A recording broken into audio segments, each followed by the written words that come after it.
बातमी शालेय गणवेशासंदर्भातली। अंबादास दानवेंनी पुन्हा एकदा विधान परिषदेमध्ये आक्रमक भूमिका मांडली आहे। शालेय विद्यार्थ्यांना देण्यात येत असलेल्या गणवेशावर सवाल उपस्थित केलाय। दानवेंनी गणवेशाचा कापड विधान परिषदेत दाखवून याचा गणवेश विद्यार्थ्यांना कधी मिळणार असा सवाल उपस्थित केला। मात्र त्यावर सत्ताधाऱ्यांनी आक्षेप घेत गोंधळ घातला।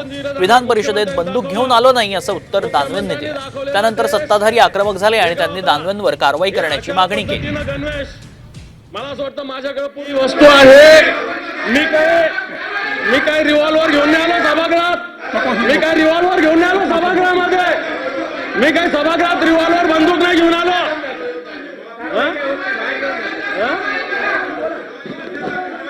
नाही, मी काय सभागृहात बंदूक नाही घेऊन आलो।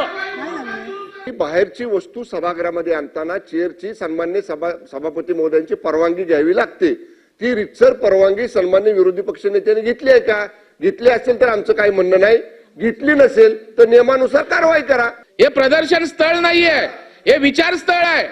इथे मोठं एवढं पद आहे, त्याच्या पदाचा उपयोग आपल्या विचारशैलीतून आपल्या वक्तृत्वातून आणि पुढे बोललेत ते गंभीर आहे। मी काय बंदूक घेऊन आलोय का? काय चाललंय सभापती महोदय?